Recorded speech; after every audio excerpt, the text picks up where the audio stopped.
Week 16, fantasy football playoffs forge on. There can only be one, in the words of Highlander.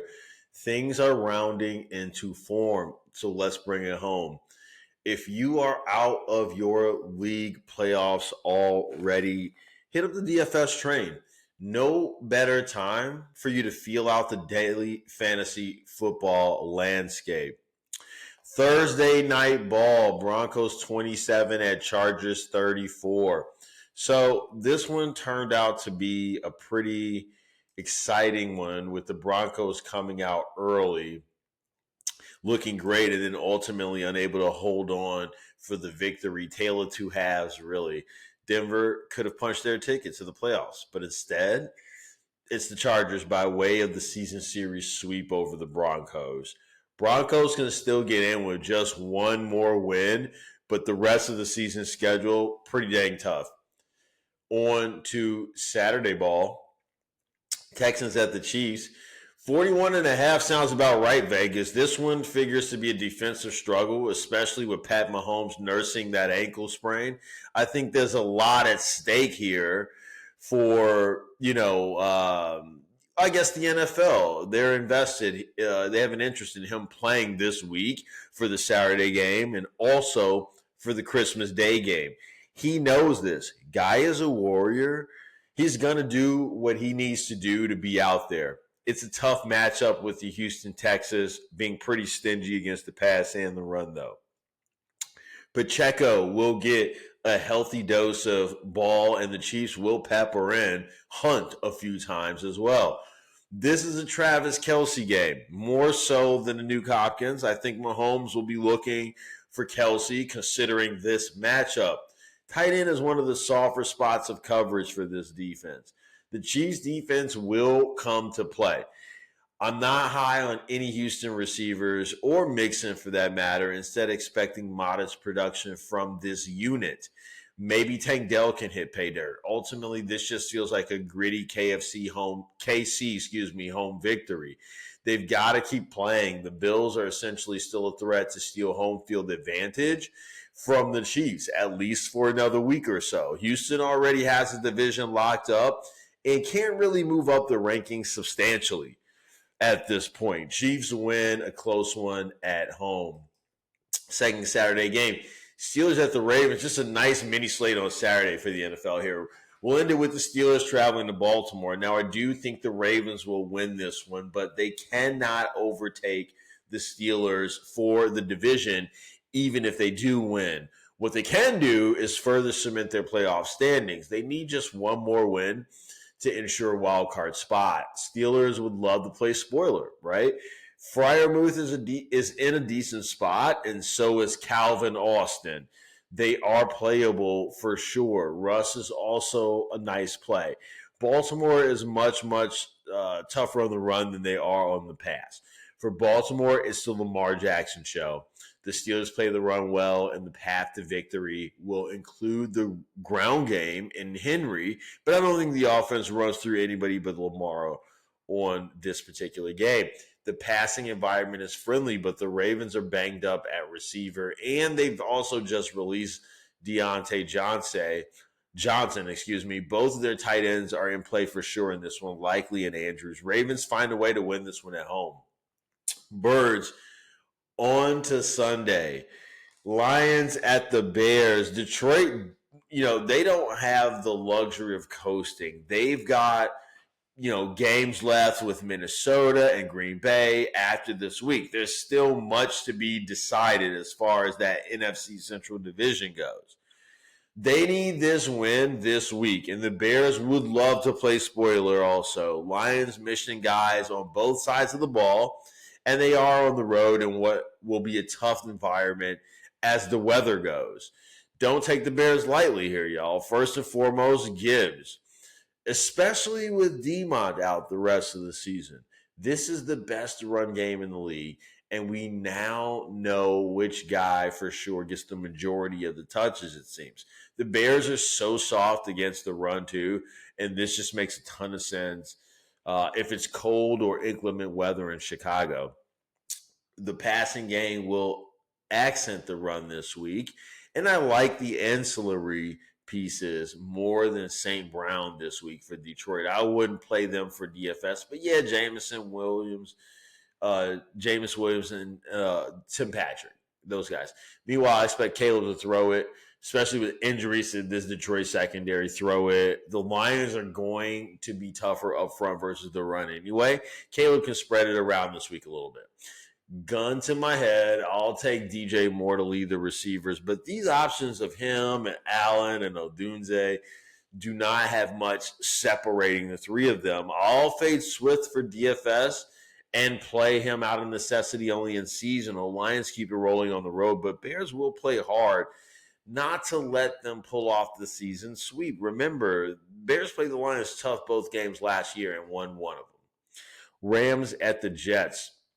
The Jets are coming, or excuse me, not the Jets. The Rams are coming off of a long rest, having played last Thursday. That's the reason I'm taking them here in this game. It's going to be a tough game, and their defensive unit really overperformed versus what they are normally capable of last Thursday against the Niners. That being said, it's hard in the NFL to beat a team that is fresher than yours. The extra day's rest make a big difference statistically. Kyron Williams is going to get touches. Even if it's slamming into the line, he'll get touches. That's how you accumulate like a 30-touch, 100-yard night. And it's not glamorous, but the offense requires a commitment to the run. This offense for the Rams. No way to turn on the play-action passing otherwise. It may be a tougher day for Puka, but I expect Kupp to be fine for just about any secondary out there, though. This is a rough assignment guarding these two. With Sauce Gardner playing this week, I'll concede that he negates Puka, but who else is left to guard Kupp? You could shadow Puka and then play zone on Kupp opposite that, but even so, I'll take Kupp. If you play him one-on-one also alongside Puka one-on-one, then you really messed up. Tyler Higbee making his season debut as well this week, not expecting much, but he will be out there running routes also. Jets can get in the box with Breece Hall, but they look to be maybe having a good day in the air, essentially. Devontae Adams and Garrett Wilson are both in play for DFS this week. Wilson for cash game due to price difference versus Adams at $6,600. He'll be my most expensive cash game receiver by far, though. As I said, I'll take the Rams, but the Jets will make a game of it this week. Eagles at Commanders. The Eagles have something to play for. The Lions could seed CEDE, that top seed, SEED, if they falter a bit down the stretch with that tough schedule. Eagles can keep themselves in the combo for the 1 seed and also make life tough for Washington this week. The Commanders are at home, and they can punch their playoff ticket with a win. Only problem with that would be Saquon Barkley. He's a lock play for me this week. Play him in cash if you can, ladies and gentlemen. In DFS, I think you can just pay up for running back this weekend in general. So many guys up top are in the right spot. So it makes sense to pay up here and pay down at wide receiver this week. That's what we're doing to win. But Barkley is the play if you can afford it. A.J. Brown and Devontae Smith are in play this week, and Smith looks especially attractive with that $5,800 price tag. If you want to pay up for Hurts, it's all good, but I want to pay down at QB this week for cash games. So much value for cash games, down more toward the bottom of the pile. Now, I'm not playing a lot of Commanders, if any, but given the opportunity, Jaden Daniels stacked with Terry McLaurin would be the way to go. If I had to pick between Hurts and Daniels this week, I play Daniels and McLaurin, but bring it back with Philly receivers or Saquon. Birds on the road in the grueling battle. Giants and Falcons. So Cousins is replaced this week. Coach Raheem Morris and company have seen enough. They're not married to him with Penix waiting in the wings, so enter Michael Penix Jr. Now, luckily for him, the Giants are straight trash. The Atlanta defense sees another week of action this week against a weak offensive opponent. Don't think they're a great defense. They are facing some weak units. I guess it's back to Drew Lock this week for the Giants. Yawn. This inconsistency at QB for New York is hurting the Giants' run game. Hard to like anything from the New York side this week. As far as Penix goes, I feel like he may struggle more than most maybe expect in his first NFL game. When I look at the line, I look at what Vegas thinks, and I look at what people are betting. This team is 7-7 also. There's an amazing amount of pressure to continue a playoff push here. The Falcons are literally just a game behind Tampa Bay. So there's a lot to play for here. Who knows what he provides production-wise, but let's take Darnell Mooney anytime touchdown this week, folks. Let's take that. Giants are a bad ball club. I would love to gamble with the Giants defense, and I will in at least one tournament lineup, but we can't deny that it's a Bijan Robinson week. Pay up for this guy this week. They're going to lean on him, and they certainly can against these Giants as far as how they play the run. Birds win. Defense and the run game lead the way for the home team here. Cardinals at Panthers. The Cards are headed to North Carolina for this matchup, which is why it's going to be a good game, in my opinion. The NFL really has some sick matchups this week, no doubt. Arizona in a must-win situation to keep their playoff hopes alive.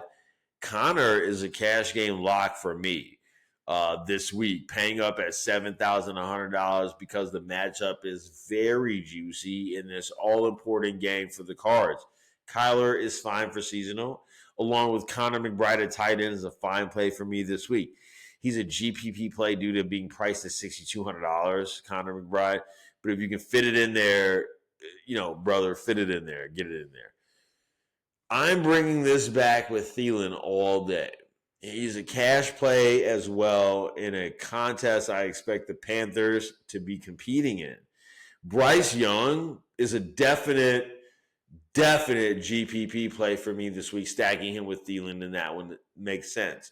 And then bring it back with McBride if you feel so inclined. Also, Hubbard is in play at $6,800. The Panthers do have a decent run game, and the Arizona Cardinals run defense isn't exactly scaring anyone. I think we get a fun one, and the Cardinals pull away in the end here. Browns at the Bengals. I'll play Judy this week, even though we're getting DTR instead of James at QB. Judy was fine last week also, and we know the Bengals don't offer much in the way of defense. This team would be in the playoffs if that unit had anything at all. So, yeah, Judy and Njoku, if he even plays Njoku. I like Njoku way more than Judy if he plays, but loving Judy if he does not play Njoku. Ford is a nice GPP play this week at $5,600, even just from a value standpoint with Chubb out again. Ford will be my cheap running back for DK this week. It's obvious to see that Jamar Chase is playable every week. Outside of him, though, I have interest in Higgins this week at $6,800, which is more affordable than Chase. And the Bengals have no problems putting up points with the passing game. Even Chase Brown is in place for tournaments this week. For me, I'll have at least one lineup with him at $7,700. It's a contrarian play for sure for me this week. All right, Cats at home. Who dey? Titans at the Colts. Listen, Tony Pollard missed practice all week. I have been thinking he is a good play at $6,600, but if he misses, then Tajay Spears becomes a free square must-play cash game lock at $4,700 this week. Calvin really is also interesting at $5,700 this week, and I think we can bottom out with Okonkwo at $3,400 a tight end for DFS. Hey, the Colts, they ain't scaring nobody, people, if you can't tell. I had the Titans going on the road and getting the win against a divisional opponent to close the door on that opponent, said opponent, the Colts, playoff hopes this year. JT will be my play from the Colts on the other side. GPP at $6,900. Other than that, I'll stay away. Richardson has looked better lately, but I still don't buy him as a proficient quarterback in the NFL. Tennessee rolls. On to the Vikings at the Seahawks. Looking forward to this one. This is a big game for the Seahawks, and I have them winning it. They need to keep pace with the Rams desperately. Gino is also a fine play this week at $5,700, but I am all about Smith and Jigba. He's a cash game lock for me this week, and he's well priced at 6K on DK. Seattle gets Walker back, which is good, but I'll stay away. Play him in seasonal, though, for sure. This seems like a game that Darnold struggles in on the road. He's doing a better job of finding Jefferson, but I think he struggles this week. Aaron Jones is in play at running back for me this week, $6,400 on DK. I like that also very much. I like Hockenson at $4,800. This week, I expect Darnold to be looking for that check down option in Hockenson, which is a part of why I don't think there's a lot for Jefferson this week. Addison is a seasonal play. He's a fine seasonal play. He can get you 10 points in a PPR format. So fade for a standard format, though. But Seattle's a tough environment. They are cooked if they don't win this one. I'm going to take Birds at home here. 49ers at the Dolphins. I think the 49ers are too hard to trust nowadays with no real threat in the running game and subpar play in the passing game. Kittle's playable for sure in GPPs, for me at 6K. But other than that, I'll stay away. The Finns are playing pretty solid defense, and the Niners have been underwhelming all year. Do the math. As far as the Finns go, I think it's H-hand week. This offense isn't blowing the top off any defense, let alone this one this week. I feel the need to say Jonnu Smith is in a bad matchup. Also, Waddle's also doubtful. It's going to be a tough one, but the home field advantage just may be the difference here for Miami.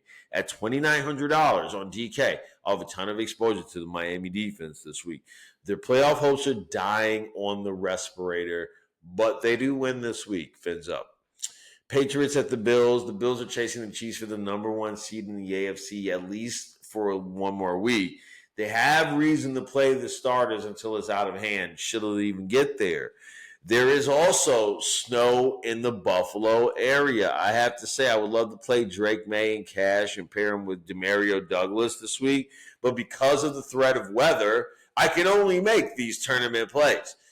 But I recommend them both, May and Douglas, at $5,800 and $4,400 respectively. I think Ramondre Stevenson has to be a cash game consideration at $5,900 this week, even if the weather holds up. The Bills are very bad against the run. It's hard to ignore this play, basically. You better believe the Pats will love to play spoiled to the Bills, number one seed hopes also. On the Bills side, I like Cook running it at 7K this week. New England is very bad against the run, and I expect the Bills to be playing from ahead. Again, let's do the math here. Bills at home, whether or not. Jaguars at the Raiders. Okay, two very bad teams. Not to play for, but let's check it out. Tank Bisbee and Mac Johnson and Brian Thomas are the Jaguar players most likely to produce here. And for what it's worth, the Jaguars are probably a slighter better club than the hapless Raiders. In fact, outside of Bowers at tight end, which you don't need me to tell you to play, I'll avoid the Raiders. They do get O'Donnell back, which helps Bowers, but I wouldn't suggest putting your money on the line for like anything else here. This is going to be tough because the Jaguars are a bad team. They're a bad team, but yeah, I still think they can go on the road and win this. I'm sorry, Raider Nation. Buccaneers at Cowboys. The Sunday night game might be a lot of offense. We've seen what the Cowboys can do against a weaker defense by way of the Bengals.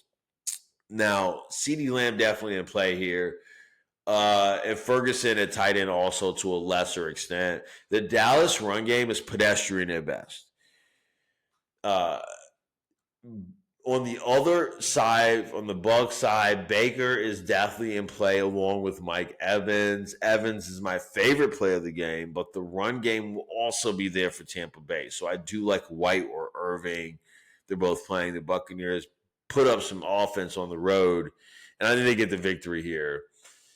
And finally, we'll have the Saints at the Packers Monday night. It's a road game with an inexperienced young QB for New Orleans. To make matters worse, no Kamara, it looks like. the Saints don't have a playoff path either. I mean, this could get pretty ugly. The Packers defense looks like a minch of a play this week, boy. Josh Jacobs is in a good spot, and the Reed and the Watson play could also make some noise. But I'm just not sure if it'll even be needed. The Packers defense can win this game on their own right. Cheeseheads roll at home. That's what I've got for you for this week, folks. Good luck this week, everyone, and let's meet back here next week and learn, scout, win, and repeat.